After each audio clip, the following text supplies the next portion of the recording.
پیش کیے گئے کہ عمران خان صاحب نے پاکستان دشمن لابیز سے ممنوعہ ذرائع سے فنڈنگ حاصل کی اور اس کے علاوہ اوورسیز پاکستانی سے کروڑوں اربوں روپے ہتھیائے اور ان کو نیا پاکستان اور ایک پاکستان میں انقلاب کے نام پہ چورن بیچا، جس کے ذریعے انہوں نے اپنے خون پسینے کے پیسے، جیسے کہ ڈیم کے نام پہ ان سے فراڈ کیا گیا۔ آج کسی بیرون ملک مقیم پاکستانی کو نہیں معلوم کہ انہوں نے جو عطیات ڈیم کے لیے دیے تھے وہ کہاں پڑے ہیں، ان کا کیا استعمال ہو رہا ہے۔ میں ابھی بیرون ملک سے واپس لوٹا ہوں، مجھے لا تعداد پاکستانیوں نے سوال کیا کہ ہم نے اپنے خون پسینے کی کمائی ڈیم فنڈ کے اندر دی تھی، وہ ڈیم کیوں نہیں بنا۔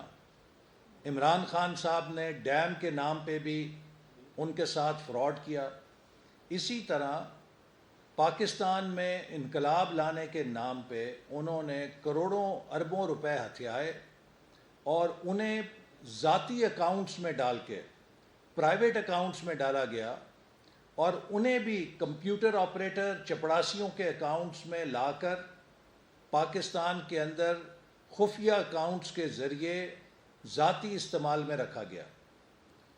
اسٹیٹ بینک نے ان اکاؤنٹس کی جب نشاندہی کی کہ وہ اکاؤنٹس کے جو عمران خان نے الیکشن کمیشن سے مخفی رکھے، وہ اکاؤنٹس جو خفیہ طور پہ پرائیویٹلی آپریٹ کیے جاتے تھے پی ٹی آئی کی طرف سے، اور ان پیسوں کے ساتھ لوگ اپنے ذاتی مقاصد کے لیے وہ پیسے استعمال کرتے تھے۔ جب یہ چوری پکڑی گئی تو عمران خان نے کہا کہ ہمارے مقدمے کی کارروائی کو میڈیا کے سامنے نشر نہ ہونے دیا جائے، ہمارے مقدمے کی سماعت ان کیمرہ کی جائے۔ میں سوال یہ پوچھنا چاہتا ہوں کہ جو شخص لوگوں سے منی ٹریل مانگتا ہے وہ اپنی منی ٹریل دینے سے کیوں گھبراتا ہے؟ جو شخص اوپن ٹرائلز دوسروں کے لیے مانگتا ہے وہ اپنے اوپن ٹرائل سے کیوں گھبراتا ہے؟ حقیقت یہ ہے کہ عمران خان نے کرکٹ کے اندر بال ٹیمپرنگ کے الزامات کا سامنا کیا، اس کے بعد فنڈنگ کو ٹیمپر کیا اور غیر قانونی ذرائع سے فنڈ ٹیمپرنگ کی، اور بال ٹیمپرنگ، فنڈ ٹیمپرنگ کے نتیجے میں سیاسی ٹیمپرنگ کی۔ 2018 میں انتخابی نتائج کو ٹیمپر کیا، اور اس کے بعد سوشل میڈیا پہ بیرون ذرائع سے آنے والے کروڑوں روپیوں کو خرچ کر کے پاکستان کے اندر سیاست کو ہائی جیک کرنے اور سیاست کو ٹیمپر کرنے کی کوشش کی ہے۔ یہ وہ گھناؤنی سازش ہے جو پاکستان کو کمزور کرنے کے لیے ان ذرائع سے کی گئی ہے کہ جو پاکستان کو کمزور کر کے معیشت کو ڈیفالٹ کرنا چاہتے ہیں۔ آج بھی عمران خان پاکستان کی معیشت کے بارے میں، اس کی جماعت پاکستان کی معیشت کے بارے میں منفی پروپیگنڈا کر کے مارکیٹس کو ڈی سٹیبلائز کرنے کی کوشش کر رہی ہے، جبکہ الحمدللہ ہم نے سخت فیصلوں کے نتیجے میں ہمیں معلوم تھا کہ ہم عمران خان کے بیجے ہوئے کانٹے چگنے جا رہے ہیں، ہم عمران خان کے گناہوں کا بوجھ اٹھانے جا رہے ہیں، اس لیے کہ یہ ملک ہمارا ہے۔ ہم پاکستان کو سری لنکا کے حالات پہ نہیں چلا سکتے تھے، ہم اس راستے پہ ملک کو نہیں دھکیل سکتے تھے جو پاکستان کو سری لنکا بنا دیتا۔ ہم نے اپنے سیاسی کیپٹل کو، اپنی سیاسی ساکھ کو داؤ پہ رکھ کے پاکستان کی ریاست اور پاکستان کی معیشت کو بچانے کا فیصلہ کیا، اور الحمدللہ ہم اس میں کامیاب ہوئے۔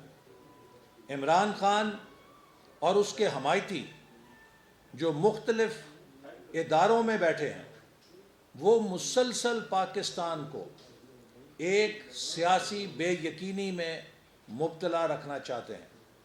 اس سیاسی بے یقینی سے ملک کی معیشت کو جو نقصان پہنچ رہا ہے اس کی قیمت عام آدمی ادا کر رہا ہے۔ آج پاکستان میں جو مہنگائی کا جن ہے، اس جن کو عمران نیازی نے بوتل سے نکالا ہے۔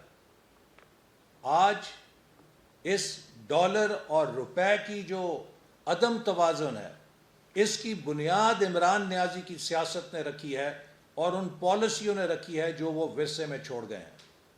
میں پی ٹی آئی کے کسی بھی ذمہ دار کو چیلنج کرتا ہوں کہ وہ میرے اس بات کی تردید کرے کہ کیا وزارت خزانہ نے اپریل، مئی اور جون آخری سہ ماہی کے لیے ترقیاتی بجٹ کی قسط جاری کرنے سے انکار نہیں کر دیا تھا؟ ہم تو 12 اپریل کو آئے ہیں، لیکن 1 اپریل سے پاکستان کے ترقیاتی بجٹ کی آخری قسط کو جاری کرنے سے ہماری حکومت میں آنے سے پہلے انکار کیا جا چکا تھا، چونکہ خزانے میں پیسہ نہیں تھا۔ تو یہ ہم نے خالی خزانے کی معیشت کو اٹھا کر دوبارہ پیروں پہ کھڑا کیا ہے اور اس کو ریپیئر کر رہے ہیں، اور انشاءاللہ تعالی اللہ تعالیٰ نے موقع دیا تو اگلے چند ماہ کے اندر ہم اس معیشت کو مستحکم کر کے الیکشن کی طرف جائیں گے۔ اور یہ بات میں بابانگ دوہل کہنا چاہتا ہوں کہ پاکستان سری لنکا نہیں بن سکتا، اس لیے کہ پاکستان میں ایک ایسی حکومت ہے جو پاکستان کے ساتھ محبت کرتی ہے، جو اپنی قربانی دے سکتی ہے، لیکن وہ پاکستان کے مفاد سے نہیں کھیل سکتی۔ اور ہم نے ثابت کیا ہے کہ ہم نے وہ مشکل فیصلے بھی کیے ہیں جو شاید کوئی سیاسی حکومت کرنے سے 100 دفعہ ہچکچاتی، لیکن ہمیں ملک کا مفاد عزیز ہے، اور جب ملک کی معیشت مستحکم ہوگی تو اس کا فائدہ بھی عوام کو پہنچے گا۔ اس وقت پوری دنیا میں ایک مہنگائی کا طوفان ان پالیسیوں کے علاوہ بھی آیا ہوا ہے جو عمران خان چھوڑ کر گئے ہیں۔ یوکرین کی جنگ کی وجہ سے دنیا میں تیل اور کموڈٹیز کی سپلائی متاثر ہو چکی ہے۔ آج امریکہ، یورپ، بھارت، ہر ملک کے اندر افراط زر، مہنگائی آسمان کو چھو رہی ہے۔ ہمارا المیہ یہ ہے کہ ہمیں ایک ایسی معیشت ورثے میں ملی ہے کہ جس کے اندر یہ کشن نہیں چھوڑا گیا، یہ سپیس نہیں چھوڑی گئی کہ ہم عوام کو سبسڈی دے سکتے، چونکہ خزانہ خالی کر کے پچھلی حکومت چلی گئی تھی۔ لہٰذا جو عالمی مہنگائی ہے وہ ہمیں پوری کی پوری عوام کی طرف منتقل کرنی پڑ رہی ہے، کیونکہ حکومت کے پاس سبسڈی دینے کے لیے پیسہ نہیں ہے۔ اور آئی ایم ایف کے ساتھ وہ معاہدہ جو عمران خان کر کے گئے تھے، انکار کریں، شوکت ترین اور حفیظ شیخ صاحب اس کا انکار کریں کہ یہ معاہدہ جس پر عمل درآمد ہو رہا ہے یہ ان کے دستخطوں سے نہیں کیا گیا۔ پاکستان کے لیے ضروری ہے کہ ہم بین الاقوامی اداروں کا اعتماد اور بین الاقوامی سرمایہ کاروں کا اعتماد پاکستان کی معیشت پہ بحال کریں۔ اس وقت جو ملک کے اندر سیاسی تماشا بنایا گیا ہے، بے یقینی پیدا کی جا رہی ہے، کچھ ایسے فیصلے کیے گئے ہیں جن سے اس بے یقینی میں اضافہ ہوا ہے، اس سے اسپیکولیشن اکانومی بھی زور پکڑ رہی ہے۔ میں واضح کرنا چاہتا ہوں کہ روپے کی اصل قیمت ڈالر کے مقابلے میں 200 روپے سے کم ہے۔ یہ جتنا اضافہ ہوا ہے یہ اسپیکولیٹو ہوا ہے، اور جو ہی پاکستان کا آئی ایم ایف سے باقاعدہ معاہدہ منظور ہوگا تو انشاءاللہ تعالیٰ آپ دیکھیں گے کہ روپے کی قیمت دوبارہ بحال ہوگی، اور یہ سب لوگ جو ڈالر خرید کے منافع کمانے کے چکر میں ہیں ان کے ہوش ٹھکانے آ جائیں گے۔ تو میں اس وقت پاکستان کے اندر جو سیاسی بحران پیدا کرنے کی کوشش کی جا رہی ہے اس کے حوالے سے کہوں گا کہ پاکستان کو آج سیاسی استحکام کی ضرورت ہے۔ عمران خان صاحب مسلسل پچھلے 20 سالوں سے جھوٹ، انا پرستی اور نااہلی کی سیاست کر رہے ہیں۔ 4 سال حکومت میں رہے ہیں۔ کسی تقریر میں یہ شخص یہ نہیں بتاتا کہ میں نے 4 سال میں کیا کیا۔ آج میرا چیلنج ہے پی ٹی آئی کو کہ وہ بتائیں کہ 4 سالوں میں کراچی سے پشاور تک کون سا ایک منصوبہ ہے جو حکومت مکمل کر کے گئی ہے۔ ہم نے 2-2, 3-3 سالوں میں پاور پروجیکٹس لگا دیے، موٹر ویز بنا دیں تقریباً 2000 کلومیٹر سے زیادہ، 11,000 میگا واٹ بجلی کے منصوبے لگائے۔ آپ نے سوائے 4 سالوں میں خزانہ خالی کرنے کے، پاکستان میں مصنوعی خوشحالی پیدا کرنے کے لیے امپورٹ کا گیٹ کھول دیا گیا۔ آج پاکستان اس لیے معاشی بحران کا سامنا کر رہا ہے کہ عمران خان نے اپنے دوستوں کو نوازنے کے لیے 10-10 ہزار گاڑیاں امپورٹ کرنے کے پرمٹ بانٹے۔ عمران خان نے مصنوعی خوشحالی پیدا کرنے کے لیے امپورٹڈ گڈز کو ملک کے اندر منگا کے کنزمپشن کے ذریعے گروتھ کو بڑھانے کی کوشش کی، جبکہ ہمارے زمانے میں کنزمپشن کے اوپر زور نہیں تھا، پروجیکٹ یا پبلک انویسٹمنٹ کے اوپر زور تھا۔ ہمارے زمانے میں منصوبے لگ رہے تھے جو پاکستان کی پیداواری صلاحیت کو بڑھاتے تھے۔ عمران خان نے جو کنزمپشن بیسڈ گروتھ جنریٹ کی ہے، وہ سوائے اس کے کہ ڈالر کھانے کا، ڈالر کو آگ لگانے کا ایک منصوبہ تھا، ایک مصنوعی ملک کے اندر ببل اکانومی پیدا کرنے کا منصوبہ تھا، اس کے علاوہ کچھ نہیں تھا۔ اور جب آپ ایک ببل اکانومی بناتے ہیں تو وہ برسٹ کر جاتی ہے، ایک سوئی کے ساتھ برسٹ کر جاتی ہے۔ اب تو ہمیں بہت بڑا ایک عالمی بحران کا سامنا ہے، تو یہ ببل اکانومی کبھی سروائیو نہیں کر سکتی تھی، جس کے آج آ کے پی ٹی آئی کے وزیر بڑے گن گاتے ہیں۔ یہ بتائیں کہ کون سی پاکستان کی پیداواری صلاحیت 4 سالوں میں بڑھی ہے۔ 4 سالوں میں سوائے وہ کالا دھن جس کو آپ نے ایمنسٹی دی، وہ امپورٹس جو آپ نے کھولی، اس کے علاوہ آپ نے کنزمپشن میں اضافہ کیا، کنزیومرزم کو فروغ دیا، اس کے علاوہ کیا کیا؟ اگر مارشل لا کی حکومتیں کنزیومرزم کرتی تھیں تو اس کے پیچھے وہ ڈالرز ہوتے تھے جو ہمیں فورن ایڈ میں آ رہے ہوتے تھے۔ تو پاکستان میں جب مارشل لا کے دور میں فورن ایڈ آئی تو اسے بھی پروڈکٹیو انویسٹمنٹ میں نہیں لگایا گیا تھا، تب بھی ایک مصنوعی خوشحالی کنزیومرزم کے ذریعے پیدا کی گئی تھی۔ پاکستان کی تاریخ میں ہماری پہلی حکومت ہے جس نے پاکستان کا انفراسٹرکچر بنانے کی طرف توجہ دی تھی تاکہ ملک کی پیداواری صلاحیت مضبوط ہو، لیکن اس ساری بنیاد کو تہس نہس کر دیا عمران خان کی نااہلی نے، نالائکی نے اور اس کی منفی سیاست نے۔ اور آخر میں یہ بات ضرور کہنا چاہوں گا کہ قوم یہ دیکھ رہی ہے کہ پنجاب کے ساتھ کیا تماشا بنایا گیا ہے۔ حمزہ شہباز شریف نے حلف اٹھانے کے لیے کیا پاپڑ بیلے تھے، اور چودھری پرویز الہی صاحب کیسے راتوں رات حلف اٹھا لیتے ہیں۔ فرق تو صاف ظاہر ہے۔ آخر میں ایک اور چیز جو میں کہنا چاہتا ہوں کہ پی ٹی آئی کی جھوٹ فیکٹری کا آپ اس سے اندازہ لگا لیں کہ سوشل میڈیا پہ میرے خلاف ایک خبر کہانی بنا کے نشر کی جا رہی ہے کہ دسمبر 1996 میں بل گیٹس نے کوئی مائکروسافٹ یونیورسٹی کی تجویز پیش کی پاکستان کو، اور میں اس وقت وزیر تھا اور نواز شریف صاحب وزیر اعظم تھے، اور میں نے اس تجویز کو منظور نہیں ہونے دیا تھا۔ ان عقل کے اندھوں نالائکوں کو یہ نہیں پتا کہ دسمبر 1996 میں مسلم لیگ نون اپوزیشن کے اندر تھی۔ خدا کے لیے جو آپ کی جھوٹ فیکٹری کے ایڈیٹرز ہیں ان کو تھوڑا تاریخ کا سبق دے لیں کہ وہ اپنی تاریخیں ٹھیک ڈال لیا کریں جھوٹی کہانیوں کے اندر۔ تو دسمبر 1996 میں نواز شریف صاحب لیڈر آف اپوزیشن تھے اور میں اپوزیشن کا ایم این اے تھا، تو کس طریقے سے میں اس تجویز کو حکومت کی سطح پہ نامنظور کر سکتا تھا؟ یہ حال ہے ان کی جھوٹ کی فیکٹری کا۔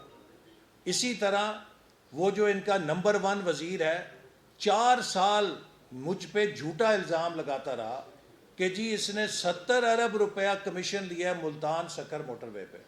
وہ 4 سال تھے نالائکو، کوئی تفتیش کرتے، کوئی جی آئی ٹی بناتے، سوائے اس کے کہ ٹی وی پہ آ کے چور ڈاکو. اور انشاءاللہ تعالی میرا ایمان ہے کہ عمران خان نے جو جھوٹ بولا ہے، جو کردار کشیاں کی ہیں، یہ ایک دن اللہ کی رسی میں ایسا گرفت میں آئے گا کہ تاریخ میں جس طرح ہٹلر ایک عبرت بن گیا تھا. ایک وقت تھا کہ ہٹلر جرمنی کا مقبول ترین لیڈر بن گیا تھا، لیکن چونکہ اس کی سیاست کی بنیاد جھوٹ کے اوپر تھی، اس کی سیاست کی بنیاد نفرت کے اوپر تھی، اس کی سیاست کی بنیاد انا پرستی کے اوپر تھی، وہی ہٹلر اس نے جرمنی کو بھی تباہ کیا اور خود بھی آخر میں نیست و نابود ہو گیا. عمران خان ہٹلر کی پلے بک کے اوپر عمل کر رہا ہے. یہ عوام کو ورگلانے کے لیے مخالفین پر نفرت کا حملہ کر کے، نوجوانوں کو گمراہ کر کے، وطنیت پرست ہونے کا ایک جھانسا دے کر، اپنی سوشل میڈیا کے ذریعے، پروپیگنڈے کے ذریعے، جیسے ہٹلر کا گوبلز تھا، اسی یہ بھی سوشل میڈیا کے ذریعے سمجھتا ہے کہ لوگوں کو اپنے پیچھے لگا کے یہ کامیاب ہو سکتا ہے. میرا ایمان ہے کہ وہ سودا جو جھوٹ پہ مبنی ہو، جو انا پرستی پہ مبنی ہو، وہ کبھی دیر پا نہیں ہوتا. اور جیسے عمران خان کی بنائی ہوئی ببل معیشت برسٹ ہوئی ہے، اس کی سیاست کا بلبلہ بھی انشاءاللہ تعالی اس سے بری طرح پھٹے گا، اور عمران خان پاکستان کی سیاست میں ایک نشان عبرت بنے گا. چونکہ یہ انشاءاللہ تعالی جواب دے گا. اس نے جلسوں میں کھڑے ہو کر میرے خلاف کہا ہے کہ تم چور اور ڈاکو ہو. عمران خان، میں تمہارے خلاف مقدمہ قائم کرنے جا رہا ہوں عدالت میں. یا تم ثابت کرو گے کہ میں چور ڈاکو ہوں، یا پھر تمہیں وہ سزا ملے گی کہ آئندہ پاکستان کی سیاست میں کوئی جھوٹا الزام نہ لگا سکے. میں نے 4 سال اس کو مسلسل چیلنج کیا تھا، شہزاد اکبر کو چیلنج کیا تھا کہ 3200 ارب روپے کی میں نے ڈیولپمنٹ کرائی ہے 2013 سے 18 تک. اس میں 32 پیسے کا ذاتی فائدہ ثابت کر دو، میں قومی مجرم ہوں گا. لیکن یہ اجازت ہم تمہیں نہیں دیں گے کہ جس کی دل چاہو تم حجامت کر دو، جس کو چاہو تم بدنام کرنا شروع کر دو. تم ہوتے کون ہو؟ اپنے گریبان کے اندر دیکھو. اس 50 ارب روپے کا جواب دو جو بھارت سے منی لانڈرنگ کی صورت میں، جو لندن سے منی لانڈرنگ کی صورت میں پاکستان کو واپس ملا، جو منی لانڈرنگ برطانیہ کی نیشنل کرائم ایجنسی نے پکڑی اور پاکستانی حکومت کو واپس کی. تم نے ہیرے جواہرات کے سیٹ لے کے اس کو ایک بندے کے طرف جس کو جرمانہ ہوا اسی کو وہ 50 ارب روپے واپس کر دیا، اور کابینہ کے سامنے ایک بند لفافے میں منظوری لے لی کہ میں جس کو چاہوں یہ پیسہ دے دوں. وہ پیسہ عمران نیازی تمہارا نہیں تھا، پاکستان کے غریب عوام کا تھا. جس بندے نے پاکستان کا اربوں روپیہ مس اپروپریٹ کیا ہے، کرپشن کی ہے، جس کی ناک کے نیچے پنجاب حکومت سے گرائیاں کی جاتی تھیں، وصولیاں کی جاتی تھیں، رشوتیں لی جاتی تھیں، آج یہ اسی خاتون کا وکیل صفائی بنا ہوا ہے کہ جس کی کرپشن کی داستانیں پورے پنجاب میں پھیلی ہوئی ہیں اور وہ بنی گالہ تک اس کے ٹریل جاتی ہے. کس منہ سے تم کسی کو چور اور ڈاکو کہہ سکتے ہو؟ چونکہ پاکستانی سیاست کے سب سے بڑے چور اور ڈاکو تم ہو. اس کا ثبوت تو الیکشن کمیشن کے پاس ہے. اور میں حیران ہوں کہ کیا الیکشن کمیشن عمران خان کی دھمکیوں سے ڈرتا ہے؟ کیا چیف الیکشن کمشنر جو ہے وہ عمران خان کی دھمکیوں سے ڈر کے فیصلہ نہیں کر پا رہا؟ پھر تو جو بھی چور اور ڈاکو ہوگا وہ دھمکیاں دے گا، وہ طاقت استعمال کرے گا، اور وہ قومی اداروں پہ حملہ آور ہوگا اور فیصلے اپنی مرضی کے لے گا، تو میں امید کرتا ہوں کہ الیکشن کمیشن آزادانہ طور پہ فورن فنڈنگ کیس کا فی الفور فیصلہ کرے گا، چونکہ یہ پاکستان کی سیاسی تاریخ کا سب سے بڑا کرپشن کا کیس ہے، سب سے بڑا منی لانڈرنگ کا کیس ہے، اور یہ سب کھیل عمران خان کے دستخطوں سے کھیلا گیا ہے۔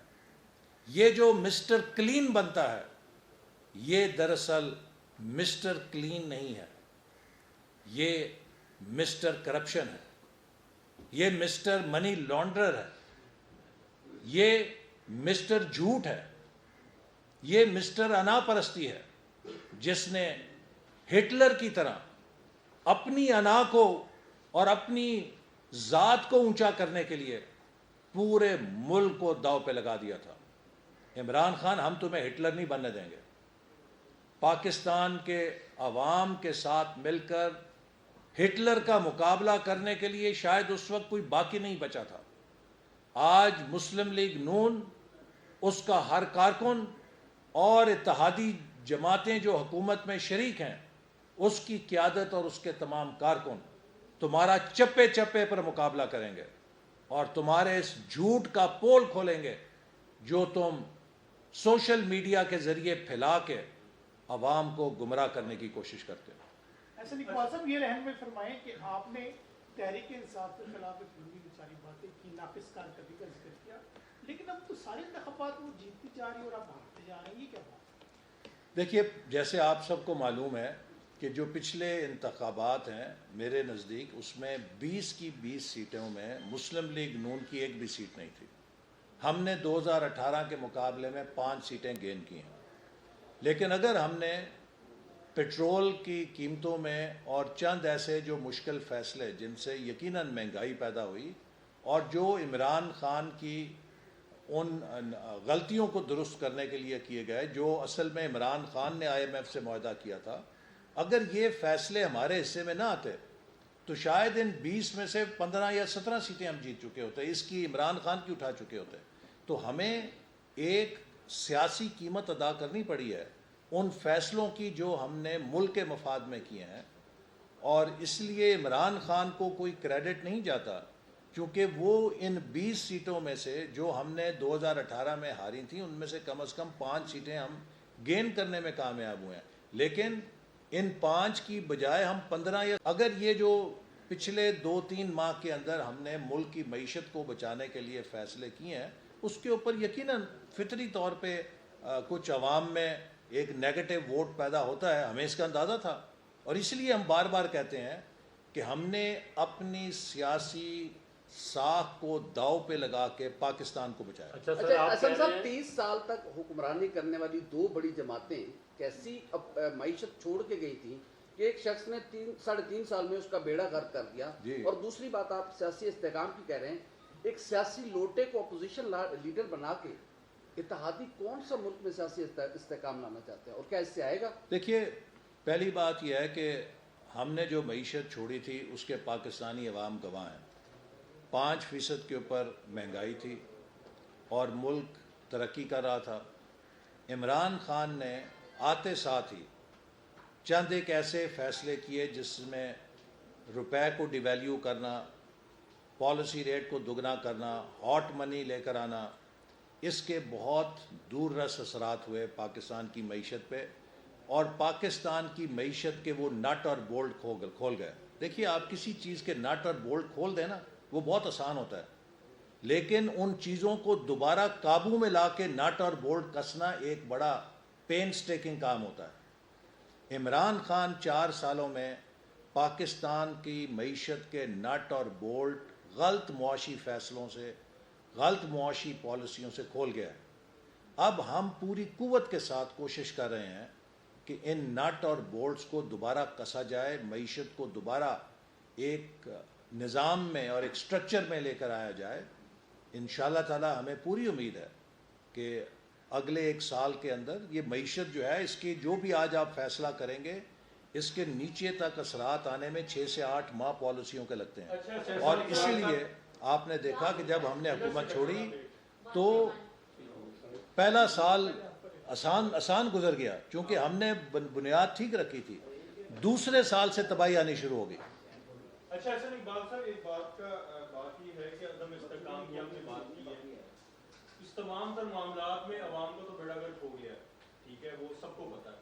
اب اس کی اسٹیبلٹی کے لیے کوئی کنسنسس اداروں میں آپ میں تمام جماعتوں میں کچھ ہوا ہے؟ کیا فیوچر ہے، یا یہ اسی طرح ڈالر دیکھیے 350 جی، پاکستان کے معیشت کی بحالی کے لیے ضروری ہے کہ ہم پاکستان کی معیشت میں اب اصلاحات کریں، اور ان جو غلطیاں ہیں جو عمران خان کے دور میں پالیسی لیول پہ کی گئی انہیں درست کریں.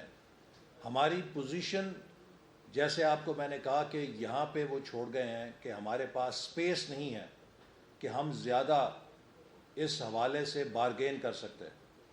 اب ہمیں آئی ایم ایف کے معاہدے پر عمل کرتے ہوئے آئی ایم ایف کی فنڈنگ بھی لینی ہے، اور اس سے جڑی ہوئی بین الاقوامی فنڈنگ بھی پاکستان میں لے کر آنی ہے، تاکہ ہم کسی ایسی صورتحال میں نہ پھنسیں کہ جہاں ہم اپنی بیرونی ادائیگیوں کو ادا کرنے کے لیے ڈالرز اپنے خزانے میں نہ رکھیں. اب ہم ایک بحالی کی طرف جا رہے ہیں، اور انشاءاللہ ہمیں امید ہے کہ اگست میں جب آئی ایم ایف کے بورڈ سے منظوری ہوگی اور جو پاکستان کے دوست ممالک بھی اور بین الاقوامی سرمایہ کاری کے جو مواقع پاکستان کے لیے کھل رہے ہیں، اس سے جو پاکستان میں فارن انویسٹمنٹ آئے گی، پاکستان کی معیشت اگلے 4 سے 6 ماہ کے اندر استحکام کی طرف انشاءاللہ تعالی آ جائے گی. اور آپ اس کے نتیجے میں دیکھیں گے کہ روپیہ جو ہے وہ بھی اپنی قدر واپس حاصل کرے گا، کہ جو اس وقت جو آگ لگی ہوئی ہے اس میں آدھے سے زیادہ عمل جو ہے اسپیکولیٹو اکانومی کا ہے. چونکہ ملک کے اندر جب بھی آپ بے یقینی پیدا کریں گے تو جو اسپیکولیٹرز ہیں وہ مارکیٹ میں کھیلنا شروع کر دیتے ہیں.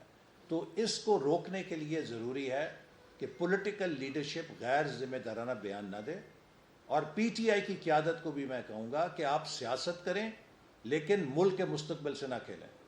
اس قسم کے بیانات دینا کہ پاکستان سری لنکا بننے لگا ہے، پاکستان یہ بننے لگا ہے، یہ کوئی پاکستان کا دشمن دے تو سمجھ میں آتی ہے بات، لیکن اگر پی ٹی آئی کی قیادت اور وزیر اعظم کے عہدے پہ فائز رہنے والا بندہ اپنے ہی ملک کے بارے میں دے کہ ملک کے 3 ٹکڑے ہو سکتے ہیں، ملک کا نیوکلیئر پروگرام کا کمپرومائز ہو سکتا ہے، تو یہ میں نہیں سمجھ سکتا کہ کوئی ملک کا محب وطن لیڈر ایسے غیر ذمہ دارانہ بیانات کیسے دے سکتا ہے. مجھے یہ بتائیے کہ نومبر میں آنے والی اہم تعیناتی جو ہے وہ خبر گردش کر رہی ہے کہ اب اگست میں ہوگی، تو اس بات میں کتنی صداقت ہے یہ بتائیے. دوسرا، فواد چودھری صاحب نے یہ کہا ہے کہ ہم عام انتخابات کی طرف جا رہے ہیں. اگر اکتوبر نومبر میں الیکشن ہوتے ہیں تو کیا نون لیگ اس کے لیے بھرپور طریقے سے تیار ہے؟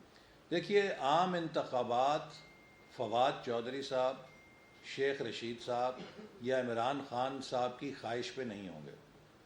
وہ پاکستان کے آئین کے تحت اور جب موجودہ حکومت فیصلہ کرے گی تب ہوں گے.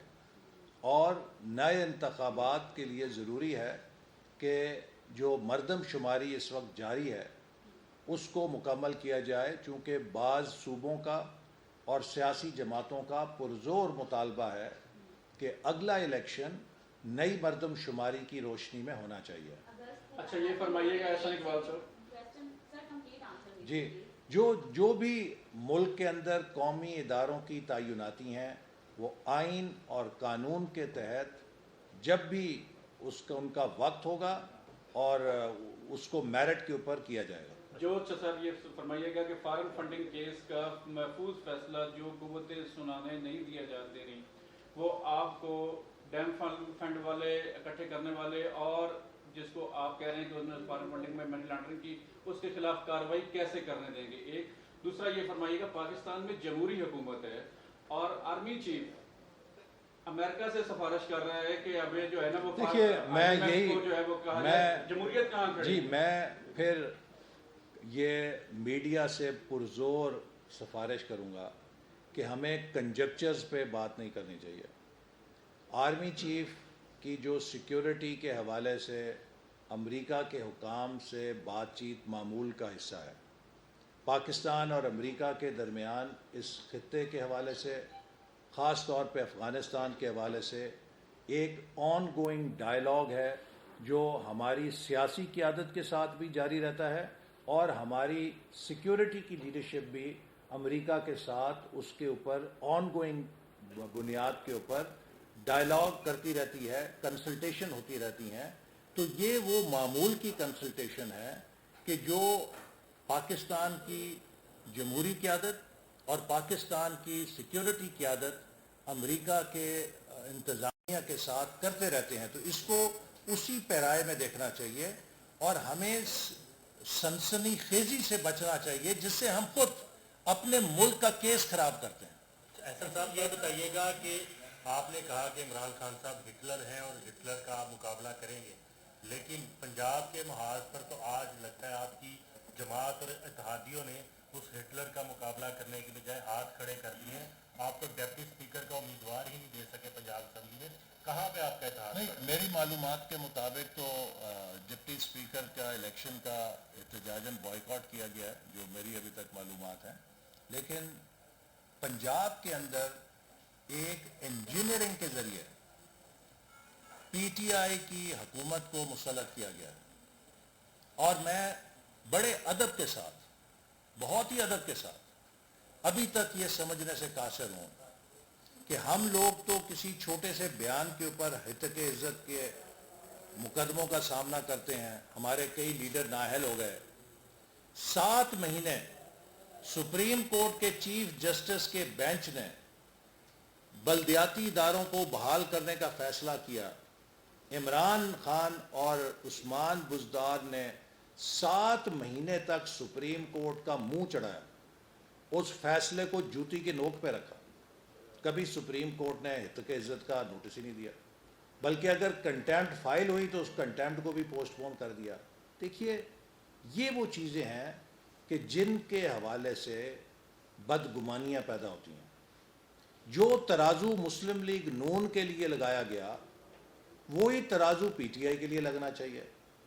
لیکن جس رفتار سے پی ٹی آئی کے کیسوں کا فیصلہ ہوتا ہے کہ 24 گھنٹوں میں ضمانت مل جاتی ہے، 24 گھنٹے میں ای سی ایل سے باہر آ جاتے ہیں، 24 گھنٹے میں حلف ہو جاتے ہیں.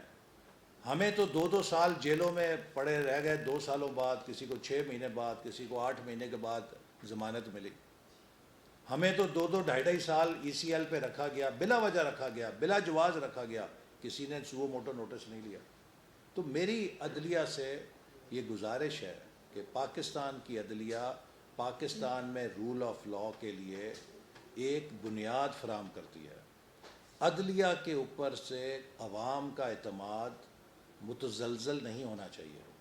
تو خدا کے لیے جو پیمانہ عمران خان کے لیے ہے وہی سب کے لیے ہونا چاہیے. عمران خان کراچی میں تو نسلہ ٹاور گر جاتا ہے، یہاں متوسط طبقے کے لوگ رہتے تھے. عمران خان وہی کام کرتا ہے تو اس کو 10-12 لاکھ کا جرمانہ کر کے چھوڑ دیا جاتا ہے. تو پھر قانون تو 2 ہوئے نا، کہ بڑے کے لیے اور قانون ہے، بڑے کو آپ 10-12 لاکھ کا جرمانہ کر دیں. یہی جرمانہ نسلہ ٹاور والوں کو بھی آپ دے دیتے کہ آپ بھی ریگولرائز کرا لیں پیسہ دے کے. لیکن وہاں تو وہ لوگ مر گئے بیچارے، روتے رہے، کسی نے نہیں سنی ان کی، چونکہ عام آدمی تھے. لیکن عمران خان صاحب اتنے کوئی اسپیشل سلیمانی ٹوپی والے ہیں کہ یہ کسی قانون کو نظر ہی نہیں آتے. 7 سال سے فورن فنڈنگ کیس چل رہا ہے، کوئی ہاتھ نہیں لگا سکتا. نواز شریف کو 10,000 درہم پہ، بیٹے کے 10,000 درہم تنخواہ نہ لینے پہ تاحیات نااہل کر دیا جاتا ہے. اور عمران خان کی کروڑوں روپے کی چوری پکڑی گئی ہے، اسکروٹنی کمیٹی نے کر دی ہے، اور کوئی پوچھ نہیں سکتا. اور میں یہ بات کا بھی جواب دوں کہ جو یہ کہتے ہیں کہ جی سب کا اکٹھا کریں، آج تک P T I Muslim league نون کے خلاف کوئی ثبوت الیکشن کمیشن کو منی لانڈرنگ کا یا فورن فنڈنگ میں بے ضابطگی کا نہیں فراہم کر سکی. سپریم کورٹ نے اور الیکشن کمیشن نے پی ٹی آئی کو کہا تھا کہ اگر آپ کے پاس کوئی ثبوت ہے تو آپ وہ پیش کریں. اس وقت تک P T I Muslim league نون کے خلاف کوئی ثبوت پیش نہیں کر سکی، جبکہ پی ٹی آئی کے خلاف خود انہی کے ایک بانی رکن نے سارے ثبوت لا کے الیکشن کمیشن کے سامنے پیش کیے ہیں. یہ فرق ہے دونوں کیسز کا کہ پی ٹی آئی کے ثبوت الیکشن کمیشن کے سامنے پیش کیے ہیں ان کے اپنے بانی رکن نے. ہمارے خلاف پی ٹی آئی آج تک ایک ثبوت کسی فورن فنڈنگ کے حوالے سے، ممنوعہ فنڈنگ کے حوالے سے بے قاعدگی کا نہ ہمیں کاپی دے سکی ہے نہ الیکشن کمیشن کو کاپی دے سکی ہے. وہی جھوٹ کے جی سب کا اکٹھا فیصلہ ہونا چاہیے. بھی کس بات کا فیصلہ ہونا چاہیے؟ آپ کوئی شکایت تو پیش کرو نا کہ ہم نے کیا کیا ہے. آپ کے خلاف تو پلندے ہیں کہ آپ نے اسرائیل کی لابی سے پیسہ لیا، بھارت کی لابی سے پیسہ لیا، ممنوعہ ذرائع سے پیسہ لیا، آپ نے فورن فنڈنگ لی، آپ نے اس کو چوری کیا، آپ نے ان اکاؤنٹس کو چھپایا، اور سب دھندا عمران خان کے دستخطوں سے ہوتا رہا. ٹھیک ہے جی. کہ یہ جو پی ٹی آئی ہے وہ دعویٰ کر رہی ہے کہ آپ کے اتحادی جو ہیں ان کے اوپر وہ ورکنگ کر رہی ہے، تو آپ کے اتحادیوں سے تو کوئی ایسا کوئی خطرہ نہیں ہے کہ کوئی ادھر ادھر ہو جائے؟ دیکھیے میں نہیں سمجھتا کہ اب جب کہ عمران خان صاحب کے 4 سال کی کارکردگی سامنے آ چکی ہے اور وہ تمام اتحادی جو عمران خان صاحب کے ساتھ تھے، اور عمران خان صاحب کے اتحادی نہیں بلکہ ان کی اپنی جماعت کے لوگ، وہ بھی یہ کہنے پہ مجبور ہو گئے تھے کہ عمران خان صاحب نااہل بھی ہیں، اور وہ ان کی جو ایگو ہے وہ ماؤنٹ ایوریسٹ سے بڑی ہے، اور ان کی انا پرستی ایسی ہے کہ جس میں وہ اپنے علاوہ ہر کسی کو حقیر سمجھتے ہیں. اس لیے میں نہیں سمجھتا کہ ان کے اس رویے کے بعد جو انہوں نے اپنے خود اراکین کے ساتھ اور اپنے اتحادیوں کے ساتھ روا رکھا ہے، کوئی دوبارہ ان کے ہاتھوں بے عزت ہونے کے لیے دوبارہ ان کے پاس جائے گا. بہت شکریہ.